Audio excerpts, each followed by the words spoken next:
वक्त की बड़ी खबर आपको बता दें, अलविदा नमाज को लेकर हर जगह पुलिस फोर्स को तैनात किया गया है। आपको बता दें, यूपी के अलग अलग जिलों में पुलिस फोर्स को तैनात किया गया है मस्जिदों के बाहर, ताकि किसी भी तरीके का माहौल ना बिगड़े। लेकिन संभल की बात की जाए तो वहां पर माहौल बिगड़ता नजर आ रहा है। जिस तरीके से प्रतिक्रिया आ रही है संभल सांसद जियाउर रहमान बर्क की शाही जामा मस्जिद को लेकर, साथ ही आपको बता दें कि यहाँ पर अलग अलग लोगों के बयान भी सामने आ रहे हैं। तो क्या कुछ माहौल चल रहा है अलविदा नमाज को लेकर, बताएंगे आपको। मेरे साथ मौजूद है मेरे सहयोगी हर्षी। सर, सबसे पहले बात करें, यूपी के अलग अलग जिलों में जो है माहौल अभी सही चल रहा है, पुलिस फोर्स को तैनात किया गया है, क्या कुछ चल रहा है? देखिए, अलविदा जुमे की नमाज है। मस्जिदों में आज नमाजी ज़्यादा तौर पर आएंगे, क्योंकि पहले रमज़ान के दौरान हमने देखा है कि घरों में ही वो नमाज पढ़ते हैं, लेकिन जब अलविदा नमाज आती है तो वो मस्जिदों में जाकर ही नमाज को पढ़ते हैं। कल पूरे देश के अंदर ईद मनाई जाएगी और आज शुक्रवार है, यानी जुमे की नमाज, अलविदा की जो नमाज है वो है। और तकरीबन 2 से 3 बजे के बीच हम देखेंगे कि पुलिस प्रशासन के लिए बड़ी चुनौती होगी कि कैसे वो माहौल को संभालती है। अभी अगर हम बात करें तो 2 जगहों पर खास तौर पर पुलिस बल की तैनाती की गई है। हालांकि पूरे उत्तर प्रदेश में पुलिस बल की तैनाती है। अलग अलग मस्जिदों पर, अगर कोई छोटी मस्जिद है वहां पर भी 2 पुलिस बल जरूर तैनात रहेंगे। सीसीटीवी कैमरा लगाए गए हैं। लेकिन संभल और बरेली के अंदर टोटल 450 मस्जिदें हैं, जिस पर इनपुट मिले हैं कि वहां पर ऐसी गतिविधियां हो सकती हैं कि माहौल बिगड़ सकता है। और उसी के बाद सुरक्षा व्यवस्था पूरी तरीके से चाक चौबंद की गई है। क्योंकि देखिए, पहले से खबर मिल रही थी, क्योंकि बरेली में जो मस्जिदों से पत्थरबाजी करने की तैयारी थी, वैसा ही ईद के मौके पर भी किया जा सकता है। यानी ईद के मौके पर माहौल को बिगाड़ा जा सकता है।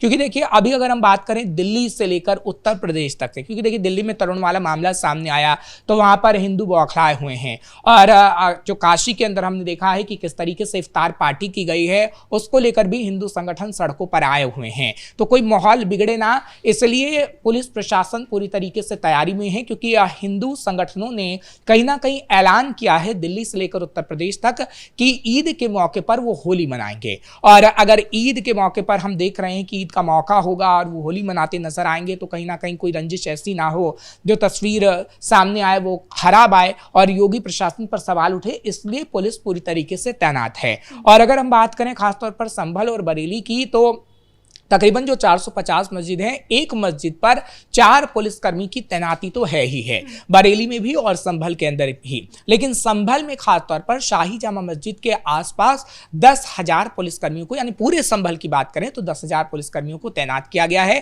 क्योंकि वहां पर मसला काफी गंभीर है, चाहे फिर शाही जामा मस्जिद के इमाम को लेकर हो या फिर शाही जामा मस्जिद को लेकर हो। क्योंकि 24 नवंबर 2024 को जो सर्वे हुआ, उसके बाद जो स्थिति हुई, अभी कोर्ट के अंदर मामला है। तो हालांकि हम देख रहे हैं कि कोर्ट प्रशासन की तरफ से रंगाई पुताई के लिए किस तरीके से आदेश दिया जा रहा है, नहीं दिया जा रहा है, पूरी नजरें हैं।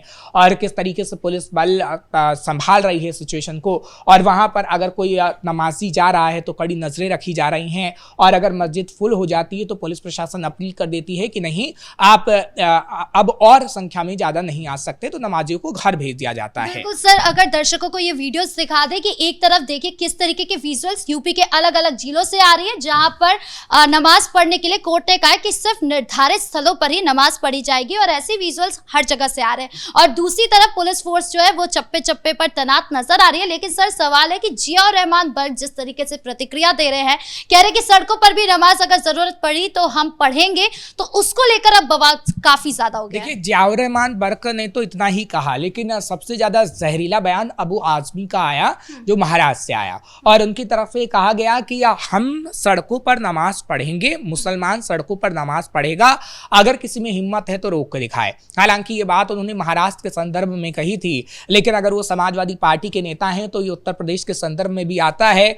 और समाजवादी पार्टी के जो इतने बड़े नेता अबू आजमी ऐसा बयान देते हैं तो उसे जहरीला बयान ही दिया जाएगा। क्योंकि देखिए, अगर आपको सड़क पर नमाज पढ़नी है, पुलिस प्रशासन आपको इजाजत दे रहा है, तभी आप सड़क पर नमाज पढ़ सकते हैं। और तो और कोर्ट में जिस तरीके से कई मामले भी गए हैं सड़क पर नमाज पढ़ने को लेकर। और देखिए, खास साफ तौर पर अगर संभल की बात करें या फिर बरेली की बात करें तो उन मस्जिदों में अभी वो सिचुएशन नहीं है कि आप सड़क पर बैठकर नमाज पढ़ सकते हैं। शाही जामा मस्जिद का मामला बड़ा है, शाही जामा मस्जिद का मामला कोर्ट के अंदर है, और अगर शाही जामा मस्जिद के लिए ऐसे जहरीले बोल जियाउर रहमान बर्क और अबू आजमी की तरफ से बोले जाते हैं तो साफ तौर पर आप ये कह सकती हैं कि लोगों को भड़काने की ही कोशिश की जा रही है। और आगे आने वाले समय में देखिए योगी आदित्यनाथ का तो सीधा संदेश है पहले ही, चाहे विधानसभा से लेकर सड़क तक, कि नेता हो या फिर आम इंसान हो, अगर किसी ने ऐसे कृत्य करने की कोशिश की कि माहौल बिगड़ा तो वो जेल में होगा। तो जियाउर रहमान बर्क का नाम तो वैसे ही संभल हिंसा में आ चुका है।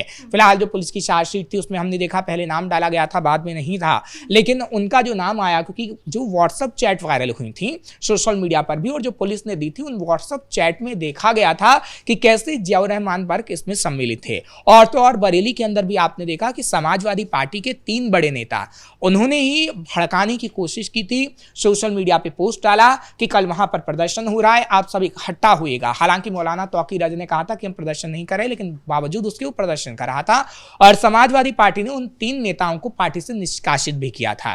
तो आप ये साफ तौर पर समझ सकती हैं कि अगर कोई भी व्यवस्थित चीजों को अव्यवस्थित करना हो तो उसमें समाजवादी पार्टी का हाथ रहता है, और समाजवादी पार्टी के नेताओं के जब कृत्य सामने आते हैं तो मजबूरन समाजवादी पार्टी को उन पर कार्रवाई करनी पड़ती है, उनका निष्कासन करना पड़ता है। सर लेकिन जो संभल सीओ है उन्होंने पहले कह दिया था कि समीक्षा बैठक में ये बातें कही थी कि सड़क पर कोई नमाज नहीं पढ़ेगा, कोई भी ऐसा काम नहीं करेगा जिससे माहौल बिगड़े। लेकिन अगर संभल सांसद खुद जियाउर रहमान बर्क इस तरीके की बातें कहेंगे कि जरूरत पड़ी तो सड़क पर नमाज पढ़ेंगे, तो इससे दिखता है कि वो प्रशासन की भी रिस्पेक्ट नहीं करता है। देखिए प्रशासन की रिस्पेक्ट से ज्यादा उन्हें वोट बैंक की फिक्र है, क्योंकि अगर हम संभल की बात करते हैं तो संभल में विधायक भी समाजवादी पार्टी का है, संभल में सांसद भी समाजवादी पार्टी का है, और समाजवादी पार्टी यहां से मजबूती के साथ 2027 में एक बार फिर से उतरना चाहती है। हालांकि सांसद और विधायक की बात करें, चाहे फिर इकबाल महमूद हो या फिर जियाउर रहमान बर्क हो, उनके इस तरीके के बयान जानबूझकर सामने आते हैं ताकि उन्हें लगे, यानी मुसलमानों को लगे कि यही 2 लोग हैं जो मुसलमानों के मसीहा हैं, अखिलेश यादव ही हैं जो मुसलमानों के मसीहा हैं, और प्रशासन कहीं ना कहीं माहौल को खराब करने की कोशिश करेगा, जबकि प्रशासन माहौल को सुधारने की कोशिश संभल में कर रहा है। आप देखिए कि समाजवादी पार्टी की सरकार में क्या संभल में कोई ऐसा थाना था जो हाईटेक हो? क्या उस थाने में सीसीटीवी कैमरे के जरिए नजर रखी जा सकती थी? नहीं। लेकिन जब हमने देखा कि सर्वे हुआ और माहौल को बिगाड़ने की कोशिश की गई तो ठीक 6 या 7 महीने के अंदर योगी प्रशासन ने वहां थाना बना दिया, और थाना इतना हाईटेक है कि हम आप कहेंगे कि कोई भी व्यक्ति अगर आ जा रहा होगा तो अगर लोकेशन किस तरीके से उसकी चेक की जा सकती है या फिर सीसीटीवी के माध्यम से हम देख सकते हैं कि पूरी निगरानी की जा सकती है। तो हाईटेक थाने का निर्माण योगी प्रशासन ने कराया, क्योंकि देखिए कहीं ना कहीं जो भी ऐसे कट्टरपंथी होते हैं उनके मन में खौफ पैदा करना जरूरी है, और जब तक खौफ पैदा नहीं होगा जब तक ये तस्वीरें सामने आती रहेंगी। समाजवादी पार्टी की सरकार में इन कट्टरपंथियों के अंदर कोई भी खौफ नहीं था। समाजवादी पार्टी की सरकार में हमने देखा है कि किस तरीके से ईद का त्योहार होता था तो हुड़दंग मचाया जाता था, तलवारें लहराई जाती थी, और ईद के मौके पर ही किस तरीके से जो हिंदुओं के साथ, हिंदुओं बच्चियों के साथ ऐसी कई वीडियो हैं जो सोशल मीडिया पर आज भी मौजूद हैं कि कैसे उनके साथ छेड़छाड़ की जाती थी, और वो तमाम समाजवादी पार्टी की सरकार और कांग्रेस की सरकार में हुआ करता था। सर लेकिन आज भी बहुत सारे मौलवी हैं वो सवाल उठा रहे हैं कि जब अभी नवरात्रि का वक्त चल रहा है, पंडाल लगते हैं सड़कों पर, तब किसी को दिक्कत नहीं है, लेकिन सड़कों पर अगर नमाज पढ़ी जा रही है तो लोगों को दिक्कत हो रही है। देखिए मौलवी सरासर झूठ कहते हैं, क्योंकि पंडालों को शायद मौलवियों ने कभी देखा नहीं। क्या पंडाल के अंदर अगर मौलवी गए हैं तो क्या पंडालों के अंदर जाकर उन्होंने ये बात कही है? क्योंकि देखिए जब भी पंडाल लगाए जाते हैं, अगर वो मंदिर है तो वहां पर पुलिस प्रशासन की तैनाती होती है, बाकायदा बैरिकेड्स लगाए जाते हैं, लाइनें होती हैं, और मानक तय होता है कि आपको उन्हीं लाइनों में जाकर आप माता के दर्शन करने हैं। शाकुंभरी माता का मेला, सहारनपुर का जिक्र करें या फिर मुजफ्फरनगर का जिक्र करें, वहां पर कई माताओं के मेले लगते हैं जो कि सनातन में हम देखते हैं कि कितना ऊंचा स्थान वो रखते हैं। वहां पर तो आज तक कोई माहौल खराब नहीं हुआ। क्यों? आखिर समाजवादी पार्टी की सरकार में ही माहौल खराब होता है, क्योंकि समाजवादी पार्टी की सरकार में तो मुजफ्फरनगर के अंदर दंगे हो गए थे, जब शाकुंभरी माता का मेला लगा और कुछ दिन बाद ही ये दंगे हमने देखा था कि हुआ था हिंदू मुसलमान के बीच, और उसके जिम्मेदार समाजवादी पार्टी के कुछ नेताओं भी थे और मुलायम सिंह और अखिलेश यादव खुद थे जो हैंडल नहीं कर पाए कि किस तरीके से आपको व्यवस्थाओं को सुधारना है। तो क्या योगी आदित्यनाथ की सरकार में आपको कोई सांप्रदायिक दंगा देखने को मिला है? क्या योगी आदित्यनाथ की सरकार में शाकुंभरी माता का जब मेला हुआ है तो आपने अव्यवस्थित चीजें देखी हैं? शायद नहीं, और कोई भी ऐसी खबरें सामने नहीं आई हैं। तो सवाल उन मौलवियों पर उठता है कि मौलवी पंडालों की बात करते हैं, लेकिन आखिर मौलवी अपील क्यों नहीं करते हैं कि आप सड़कों पर नमाज ना पढ़िए, आप मस्जिदों के अंदर नमाज पढ़िए, और आपको जरूरत है ज्यादा ही आपको इबादत करनी है तो आप घरों में भी नमाज पढ़ सकते हैं। देखिए, नमाज का जो फॉर्मेट है वो इस तरीके से कि आप घर में भी नमाज पढ़ सकते हैं, मस्जिद में भी नमाज पढ़ सकते हैं, कहीं पे भी पढ़ी जा सकती है। तो जब आपके पास घर मौजूद है और आप घरों के अंदर नमाज पढ़ सकते हैं तो सड़कों का चुनाव क्यों?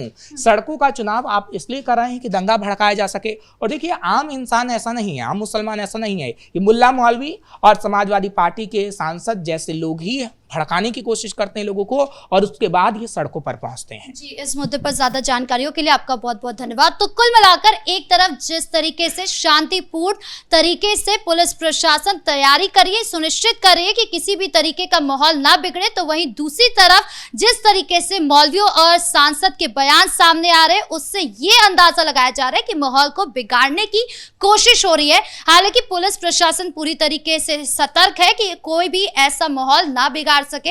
अब आगे क्या कुछ होता है यह भी देखना बाकी है। ब्रेकिंग न्यूज में इतना ही। कैमरा पर्सन राजकुमार के साथ मैं राधिका राज।